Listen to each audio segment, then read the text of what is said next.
প্রিয় শিক্ষার্থীবৃন্দ,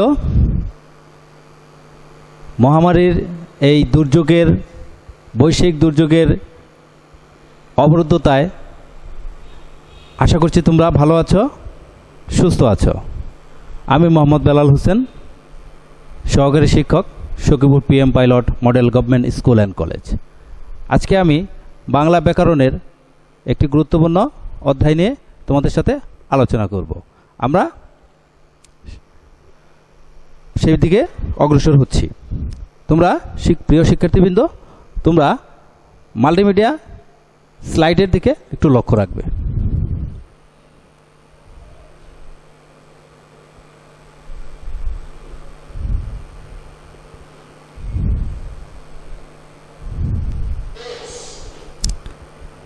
ক্লাসের শুরুতেই তোমাদের স্বাগত জানাচ্ছি।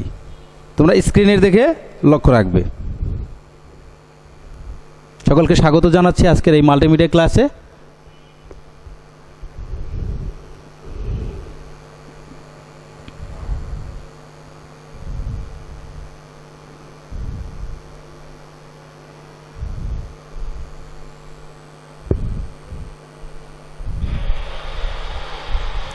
শিক্ষার্থীরা, তোমরা মনোযোগ দিয়ে লক্ষ্য করো স্ক্রিনের দিকে।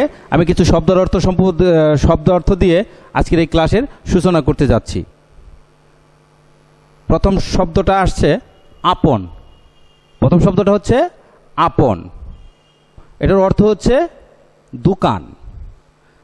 যদি এখানে দন্তন্য ব্যবহার করতাম সেক্ষেত্রে কিন্তু অর্থের ব্যত্যয় ঘটতে পারত। কিন্তু যেহেতু এটা মূর্ধন্য ব্যবহৃত হয়েছে, এটা আপন, এটার অর্থ হচ্ছে দোকান, অর্থাৎ বিপণী বিতান। পরবর্তী নেক্সট সার। আমরা সার শব্দের অর্থ অনেকেই জানি। সার অর্থ হলো ষাঁড় গরু, আমরা ছবিতে সেটা দেখতে পাচ্ছি। তারপরে নেক্সট বর্ষা, যেটা আমরা বর্ষাকাল হিসাবে জানি। এটার অর্থ বর্ষাকাল, আমরা বর্ষাকালের একটি সুন্দর দৃশ্য দেখতে পাচ্ছি। এরপর আছে দর্পণ। দর্পণ অর্থ অনেকে আমরা জানি না। এটার অর্থ হচ্ছে আয়না। দেখতে পাচ্ছ? এই শব্দের অর্থগুলো শেখানোর মধ্যে আমরা একটা জিনিস বোঝানোর বিষয়ে আমি তোমাদের দৃষ্টি আকর্ষণ করেছি। প্রত্যেকটি শব্দের মধ্যে মূর্ধন্য এবং মূর্ধন্য স রয়েছে। প্রত্যেকটা বর্ণকে আমি মূর্ধন্য স এবং মূর্ধন্য বর্ণ দুটোকে লাল কালিতে আমি একটু তোমাদের ইন্ডিকেট করেছি। তাহলে আশা করছি তোমরা ইতিমধ্যে বুঝে ফেলেছ আমি কোন বিষয় নিয়ে আলোকপাত করতে যাচ্ছি। হ্যাঁ, তোমরা ঠিকই বুঝেছ। আজকের পাঠ বাংলা ব্যাকরণের নত্যবিধান ও সত্যবিধান।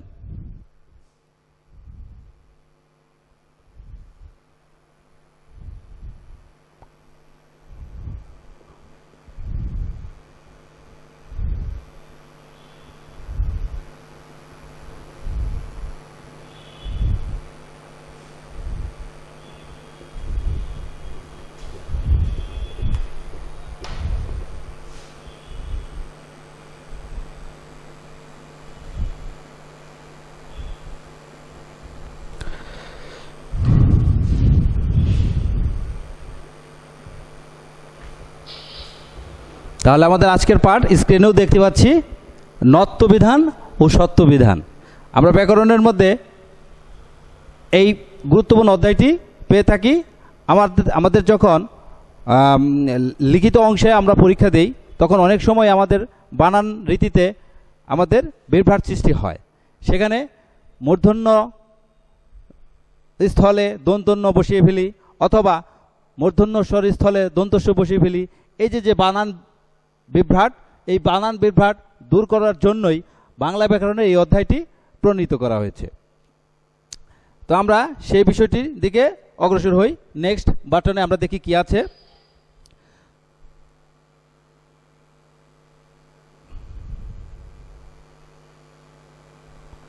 আজকের শিক্ষণফল, আজকের পাঠ শেষে শিক্ষার্থীরা যেগুলো বিষয়টি জানবে সেটা হচ্ছে নত্যবিধান ও সত্যবিধান সম্পর্কে ধারণা লাভ করবে। পরেরটি নত্যবিধানের নিয়ম অনুসরণ করে বাংলা বানানের মূর্ধন্য ব্যবহার করতে পারবে। তারপরেরটি মূর্ধন্য স্বর বিধানের নিয়ম অনুসরণ করে মূর্ধন্য স এর ব্যবহার করতে পারবে। সর্বশেষটি মূর্ধন্য ত এবং সত্যবিধান, নত্যবিধান এবং সত্যবিধানের নিয়মের আলোকে বাংলা ভাষার শ্রী বৃদ্ধি করতে পারবে বা সৌন্দর্য বৃদ্ধি করতে পারবে। আমরা পরবর্তী স্লাইডে যাই, দেখি কি আছে। শিক্ষার্থীবৃন্দরা, তোমরা বাংলা ব্যাকরণ বইটি এবং খাতাটি নিয়ে প্রস্তুত থাকো, সাথে রাখো। আমরা আগে জানি, দেখি যে নত্যবিধান এবং সত্যবিধান বিষয়টা আসলে কি। নত্যবিধান সত্যবিধান হচ্ছে, নত্যবিধান বাংলা ভাষার সাধারণত মূর্ধন্য ধ্বনির ব্যবহার নেই, বাংলা ভাষায় নেই। সেজন্য বাংলা অর্থাৎ দেশি তদ্ভব এবং বিদেশি শব্দের বানানে মূর্ধন্য লেখার প্রয়োজন হয় না। শুধুমাত্র কিন্তু বাংলা ভাষায় বহু তৎসম বা সংস্কৃত শব্দে, তৎসমের আরেক নাম সংস্কৃত, এই সকল শব্দে মূর্ধন্য ব্যবহৃত হয় এবং দন্তন্বয়ের ব্যবহার আছে। কিন্তু এখানে আমি আলাদাভাবে নিচের লাইনে লক্ষ্য করো যে নিচের লাইনে আমি দেখিয়ে দিয়েছি, তা হচ্ছে বাংলায় অবিকৃতভাবে এই মূর্ধন্য এবং দন্তন্যর ব্যবহার অবিকৃত রয়েছে, কিন্তু শুধুমাত্র তৎসম শব্দের বানানে মূর্ধন্য এর সঠিক ব্যবহারের নিয়মটাকেই এখানে নত্যবিধান বলা হয়। আশা করছি তোমরা বুঝতে পেরেছ। তো নত্যবিধান হচ্ছে এক কথায় যে তৎসম বা সংস্কৃত শব্দের বানানে মূর্ধন্যের সঠিক ব্যবহারের নিয়মটাকেই বলা হচ্ছে নত্যবিধান। এরপরটা দেখি আমরা নেক্সট। এরপরটা আসছে 2 নম্বরে সত্যবিধান। বাংলা ভাষায় সাধারণত মূর্ধন্য স ধ্বনির ব্যবহার নেই, তাই দেশি তদ্ভব ও বিদেশি শব্দের বানানে মূর্ধন্য স লেখার প্রয়োজন হয় না।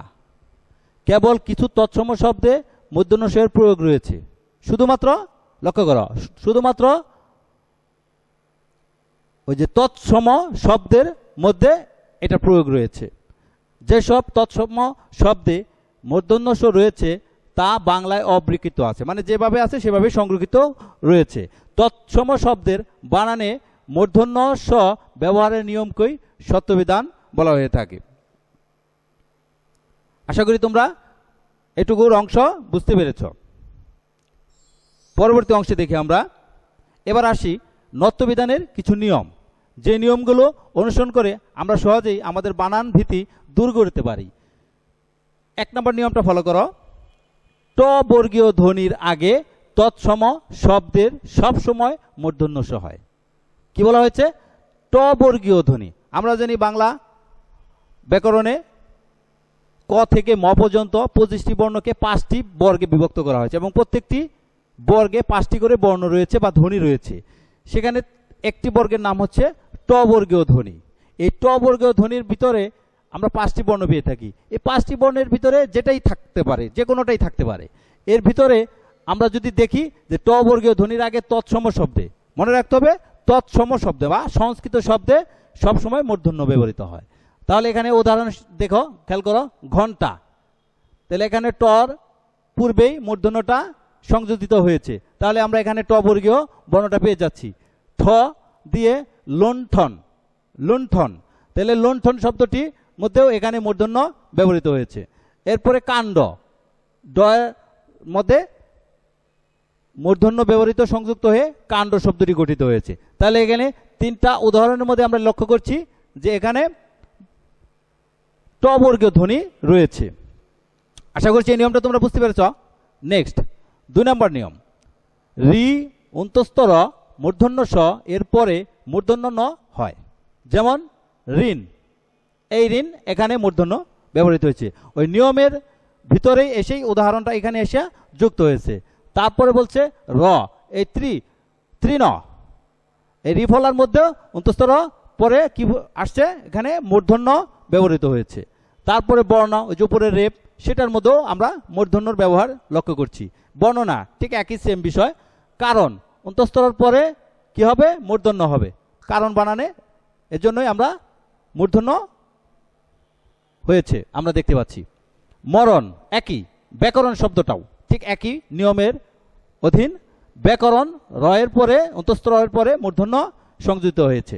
তারপরে ভীষণ, মূর্ধন্য স, এই যে মূর্ধন্য স, এই মূর্ধন্য সর মধ্যে ভীষণ শব্দটির মধ্যেও আমরা লক্ষ্য করছি মূর্ধন্য হয়েছে। ভাষণ, উষ্ণ ঠিক একই, একই বানান রীতিতে এই নিয়মের অধীনে এসে এই উদাহরণগুলো দেখানো হয়েছে।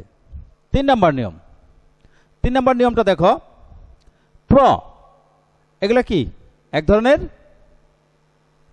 কি, এই প্র, পূর্ব এবং অপর, এই শব্দের পর যদি অন্য এরকম একটি উচ্চারণ আসে, অন্য থাকলে মূর্ধন্য হয়। যেমন পূর্বাহ্ন, এখানে আমরা হয়ের নিচে মূর্ধন্য দেখতে পাচ্ছি। তারপরে দেখা যাচ্ছে অপরাহ্ন, এখানেও হওয়ার নিচে আমরা দেখতে পাচ্ছি মূর্ধন্য সংযোজিত হয়েছে।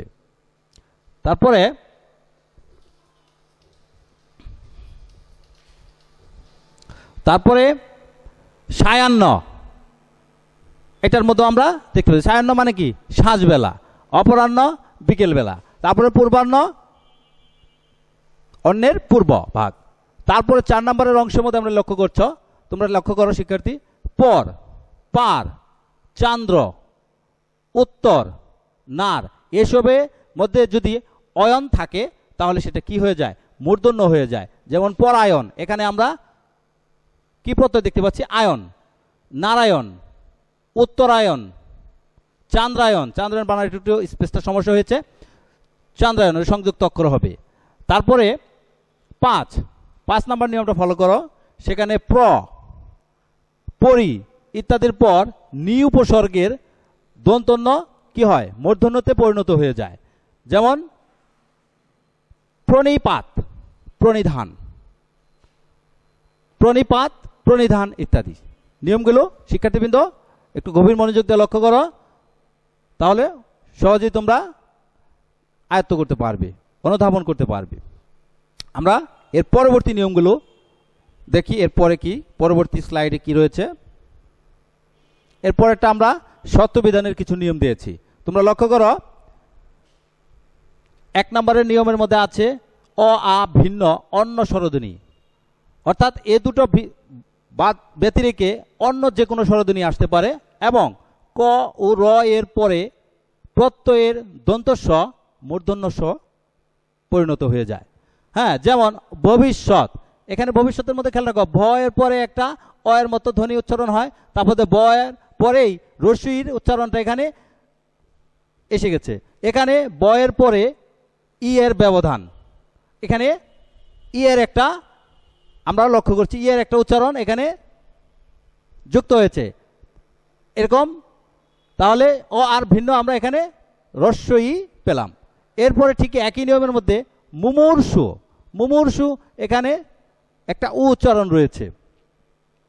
চক্ষুষ্মান, এখানেও একটা উ উচ্চারণ রয়েছে, তাহলে এখানে উ এর পরে বলা হচ্ছে এই দুটার পরে যে কোনো স্বরধ্বনি আসলেই মূর্ধন্য স হয়, তাহলে এখানে আমরা তাই দেখতে পাচ্ছি শিক্ষার্থীবৃন্দরা। এখন এখানেও মূর্ধন্য স ব্যবহৃত হয়েছে। চিকিৎসা, এখানেও আমরা লক্ষ্য করছি রস্যি একটা ধ্বনি এসেছে, এই জন্য আসছে চিকিৎসা, মূর্ধন্য স হয়েছে, প্রত্যয়ের দন্তস্ব মূর্ধন্য স পরিণত হয়েছে। 2 নম্বর নিয়ম। 2 নম্বর নিয়ম ই কারান্ত, ই কারান্ত এবং উ কারান্ত উপসর্গের পর কতগুলো ধাতুতে মূর্ধন্য স হয়, কতগুলো ধাতুতে মূর্ধন্য স হয়। খেয়াল করো 2 নম্বর নিয়মটা, ই কারান্ত এবং উ কারান্ত উপসর্গের পর কতগুলো ধাতুতে মূর্ধন্য স হয়। যেমন অভিষেক, গ্রেটার দেন, অভিষেক থেকে প্রতিস্থাপিত হয়েছে অভিষেক, এখানে দন্তস্ব কি হয়ে গেছে, মূর্ধন্য স হয়ে গেছে। এখানে আমরা অভিষেক, এখানে আমরা রস্যি এই ইকারান্ত এখানে এসে প্রবেশ করেছে, এখানে এটাই থেকে গ্রেটার দেন হয়ে এখানে প্রতিস্থাপিত হয়েছে অভিষেক, আর এ কারণেই এই দন্তস্বটা মূর্ধন্য সতে পরিণত হয়েছে। তারপরে আমরা একই নিয়মের আরো কিছু উদাহরণ দেখি। অনুষঙ্গ, এই অনুষঙ্গর এই দন্তস্বটা এখানে অনুষঙ্গ, এখানে একটা উ কারান্ত ধ্বনি এসে যুক্ত হয়েছে, অনুষঙ্গ। এই অনুষঙ্গ থেকে অনুষঙ্গ মূর্ধন্য সে এসে প্রতিস্থাপিত হয়ে বানানটি শুদ্ধ রূপ লাভ করেছে, অনুষঙ্গ। ঠিক একই রূপ প্রতিষেধক, প্রতিষেধক, এখানেও আমরা একটা ইকারান্ত ধ্বনির প্রবেশ লক্ষ্য করছি। দেখলে প্রতিষেধক, এখানে দন্তস্বটা থেকে প্রতিস্থাপিত হয়ে গেছে প্রতিষেধক। এখানে দন্তস্ব মূর্ধন্যস্বতে পরিণত হয়েছে। ঠিক একইভাবে আরেকটি নিয়মের উদাহরণ লক্ষ্য করো, অনুষ্ঠান। অনুষ্ঠান, এখানে স্থান শব্দটা এখানে আইসা এই অনু উকারান্ত ধ্বনির প্রবেশের ফলে এখানে এসে অনুষ্ঠান মূর্ধন্যস্বতে প্রতিস্থাপিত হয়েছে। এখানে সঠিক বানানের রূপ লাভ করেছে অনুষ্ঠান। আমরা যদি এটা লিখি তাহলে আমাদের বানানটা অবশ্যই ভুল হবে, সেটা নত্যবিধানের নিয়ম অনুসারে হবে না। অতএব নত্যবিধান, সত্যবিধান এজন্যই বাংলা ব্যাকরণের একটি গুরুত্বপূর্ণ অধ্যায় ইত্যাদি। 3 নম্বর নিয়মটা লক্ষ্য করো প্রিয় শিক্ষার্থীবৃন্দ, রি এবং রিকারের পর মূর্ধন্য স হয়। নিয়মটা আবার দেখো, রি এবং রিকারের পর মূর্ধন্য স হয়। যেমন ঋষি, তাহলে রির পরে আমরা সূত্র বা নিয়মের অনুসারে মূর্ধন্য স পেয়ে গেছি ঋষি। তারপরে রিকারের পরে রি ফলার পরেও মূর্ধন্য স এসেছে। তারপরে উৎকৃষ্ট, এই উদাহরণটির মধ্যেও একই নিয়ম লক্ষ্য করা যাচ্ছে। এই রি ফলাটাও এখানে রয়েছে, এই জন্য এটা দন্তস্ব না হয়ে কি হয়েছে, মূর্ধন্য স। ঠিক একই নিয়ম লক্ষ্য করো দৃষ্টি। দৃষ্টির মধ্যেও রি ফলা যুক্ত হয়ে এখানে দৃষ্টি মূর্ধন্য স সঠিক বানান রূপ লাভ পেয়েছে। তারপরে সৃষ্টি, এই সৃষ্টি বানানো একই নিয়মেই গঠিত হয়েছে, সৃষ্টি ইত্যাদি। এরপরে লক্ষ্য করো 4 নম্বর নিয়ম, তৎসম শব্দের র এর পর মূর্ধন্য স ব্যবহৃত হয়। তৎসম শব্দের র এর পর, খেয়াল করো, তৎসম শব্দটা কিন্তু তৎসম হতে হবে। তৎসম শব্দে র এর পর মূর্ধন্য স হয়। যেমন বর্ষা, আমরা জানি বর্ষা একটি তৎসম বা সংস্কৃত শব্দ, ঘর্ষণ, বর্ষণ, প্রত্যেকটির মধ্যেই র রয়েছে। এই রেপটাই অন্তস্থ র, এখানে এটার সংযুক্ত হওয়ার ফলেই এখানে কি হয়েছে, দন্তস্ব না হয়ে মূর্ধন্য স ব্যবহৃত হয়েছে। বর্ষা, ঘর্ষণ, বর্ষণ ইত্যাদি। আশা করছি 4 নম্বর নিয়মটা তোমরা সহজেই বুঝতে পেরেছ। 5 নম্বর নিয়ম, কতগুলো শব্দে স্বভাবতই মূর্ধন্য স হয়। স্বভাবত শব্দটা হলো কি, জন্মগত ভাব থেকেই কিছু কিছু শব্দ আছে এগুলি মূর্ধন্য স দিয়েই রূপ লাভ করেছে। কতগুলো শব্দে স্বভাবতই মূর্ধন্য স দেওয়া হয়। যেমন ষড়ঋতু, আমরা কিন্তু ষড়ঋতু সর্বদাই মূর্ধন্য স দিয়েই লিখে থাকি। রোষ, ঠিক একই শব্দ, এরকম একটি নিয়ম। কোষ, আষাঢ়, আষাঢ় মাস। ভাষণ, ভাষা, উষা, পৌষ। কুলস, পাষাণ, মানুষ, ষড়যন্ত্র, ঔষধ, ভূষণ, দেশ ইত্যাদি। এই শব্দগুলো স্বভাবতই মূর্ধন্য স দিয়ে গঠিত হয়েছে। আমরা এর পরবর্তী নেক্সট স্লাইডে দেখি কি রয়েছে। এখন আমরা মূর্ধন্য দিয়ে একটি কবিতা পড়ি। এটাও একটি নিয়মের মধ্যে আছে যে কিছু শব্দ স্বভাবতই মূর্ধন্য হয়। যেমন আমরা কবিতাটি আবৃত্তি করি। চাণক্য মাণিক্যগণ বাণিজ্য লবণ মন, বেণু বিনা কঙ্কন কণিকা, কল্যাণ সুনীত মণি, স্থান ও গুণ পুণ্যবেণী, ফণি অনু বিপণী গণিকা, আপন লাবণ্য বাণী, নিপুণ ভনিতা পানি, গৌনকুন ভান পন শান, চিক্কন নিক্কন তুন, কফনি বণিক গুণ, গণনা পিনাক পণ্যবান। এগুলির মধ্যে সবগুলোর মধ্যে দেখো লাল ইন্ডিকেটর দিয়ে আমি নির্দিষ্ট করে দিয়েছি মূর্ধন্যর ব্যবহৃত হয়েছে। প্রত্যেকটাই কিন্তু সংস্কৃত বা তৎসম শব্দে মূর্ধন্য ব্যবহৃত হয়েছে। প্রত্যেকটার মধ্যে লক্ষ্য করো, সবটির মধ্যেই, সবগুলো শব্দের মধ্যেই মূর্ধন্য ব্যবহৃত হয়েছে। এর পরবর্তীতে দেখি কি আছে। এর মধ্যে একটি নোট আকারে দিয়েছি বিশেষ দ্রষ্টব্যে, সমাসবদ্ধ শব্দে সাধারণত আবার নত্যবিধান খাটে না। একটু আলাদা নিয়ম, ব্যতিক্রম। সেখানে বলা আছে সমাসবদ্ধ শব্দে নত্ব বিধান খাটে না। যেমন এরূপ ক্ষেত্রে কি হয়, দন্তন্যই ব্যবহৃত হবে। আমি একটু উদাহরণ দিয়ে তোমাদেরকে পরিষ্কার করে দিচ্ছি। ত্রিনয়ন, ত্রিনয়ন একটি আমরা জানি সমাসবদ্ধ পদ, এটা একটি সমস্ত পদ। এখানে তিন নয়নের সমাহার বা তিন নয়নের সমষ্টি যেটাই বলি না কেন, তাহলে এখানে তিনটি নয়ন দিয়ে হয়েছে, এটি একটি সমাসবদ্ধ পদ। ছবির মাধ্যমে আমি তোমাদেরকে দেখাচ্ছি। এইভাবে যদি ত্রিনয়ন আমরা ছবির মাধ্যমে, দৃশ্যের মাধ্যমে লক্ষ্য করো, ত্রিনয়ন, এই ত্রিনয়ন একটি সমাসবদ্ধ শব্দ, আর এই কারণে এখানে মূর্ধন্য ব্যবহৃত না হয়ে দন্তন্য ব্যবহৃত হয়েছে। আরেকটি উদাহরণ লক্ষ্য করো, অগ্রনায়ক। অগ্রনায়ক, এখানে অগ্রনায়ক দেখো কাকে দেখিয়েছি ছবিতে, বাংলাদেশের অগ্রনায়ক। তিনি আর কেউ নন, আমাদের জাতির পিতা বঙ্গবন্ধু শেখ মুজিবুর রহমান। তাহলে এই অগ্রনায়কের মধ্যেও লক্ষ্য করো মূর্ধন্য ব্যবহৃত হয়নি, এটাও কারণ এটাও একটি সমাসবদ্ধ পদ। লক্ষ্য করছো শিক্ষার্থীবৃন্দ? আশা করছি তোমরা ক্লাসটি সুন্দরভাবে উপভোগ করছো। এরপরে লক্ষ্য করো, এবার আসো আমরা দৃশ্যকল্প থেকে বিষয়বস্তু আয়ত্ত করি। 1 নম্বরে একটি নিয়ম দেখিয়েছি, অ আ ভিন্ন অন্য স্বরধ্বনি, এই দুটা বাদে অন্য যে কোনো স্বরধ্বনি আসলে এবং ক এবং র এর পরে প্রত্যয়ের দন্তস্ব মূর্ধন্য স হয়। যেমন ছবির মাধ্যমে আমি বোঝানোর চেষ্টা করেছি। এখানে মুমূর্ষ, মুমূর্ষু মৃতবায়ী অবস্থা একজন রোগীকে নির্দিষ্ট করে ছবিতে আমি দেখিয়েছি মুমূর্ষু রোগী। আমরা ছবিতেও এরকম একজন মুমূর্ষু রোগীর ছবি দেখতে পাচ্ছি। এরপরে দ্বিতীয় নিয়ম, ইকারান্ত এবং উকারান্ত। ইকারান্ত, উকারান্ত, ইকারান্ত এবং উকারান্ত উপসর্গের পর কতগুলো ঋতু ধাতুতে মূর্ধন্য স হয়। ইকারান্ত এবং উকারান্ত উপসর্গের পর কতগুলো ধাতুতে মূর্ধন্য স হয়। যেমন লক্ষ্য করো, প্রতিষেধক, এখানে ইকারান্ত। পূর্বে এই নিয়মটি আমি তোমাদেরকে দেখিয়েছিলাম যে প্রতিষেধক শব্দ থেকে প্রতিস্থাপিত হয়েছে মূর্ধন্য স, এখানে ইকারান্ত ধ্বনি আসার ফলে। লক্ষ্য করো, প্রতিষেধক, প্রতিষেধক হিসাবে আমরা ওষুধকেই ব্যবহার করি, যেটা ছবিতে আমি তোমাদেরকে বোঝানোর চেষ্টা করেছি।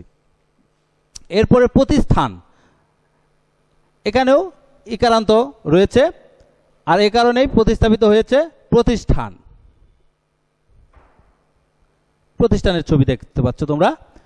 আমি তোমাদের দৃশ্যকল্পের মাধ্যমে এই জিনিসগুলো বোঝানোর চেষ্টা করেছি, নিয়মগুলো।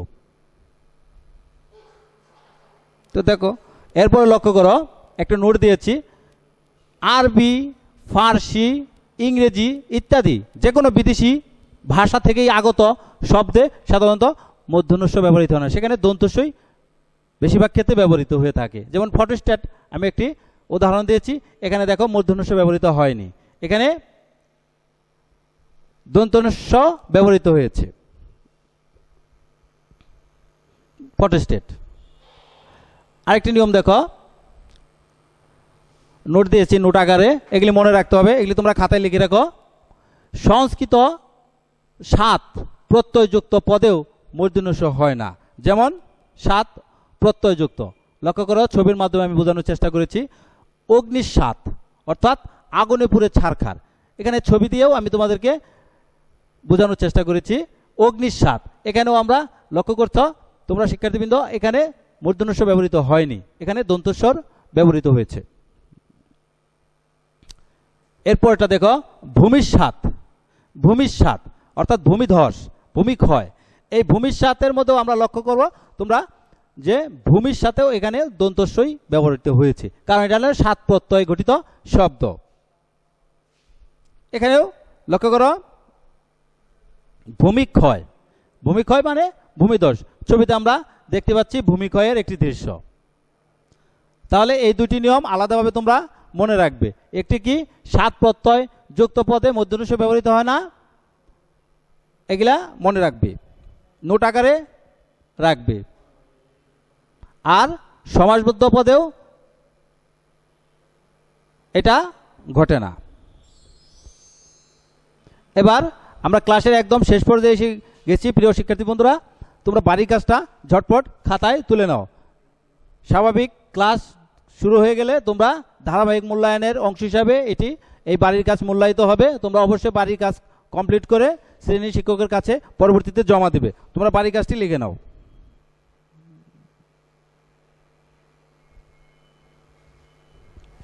আমি এখানে প্রশ্ন দিয়ে দিচ্ছি, তোমরা এটি লিখে নাও। নত্য বিধান ও সত্য বিধানের উদাহরণ সহ 5টি করে মোট 10টি নিয়ম লিখে আনবে। লিখে নাও।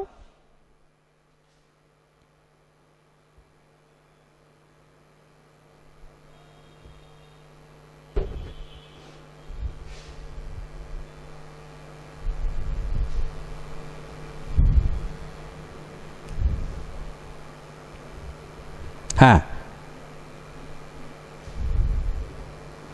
লিখে নিয়েছ? ঠিক আছে।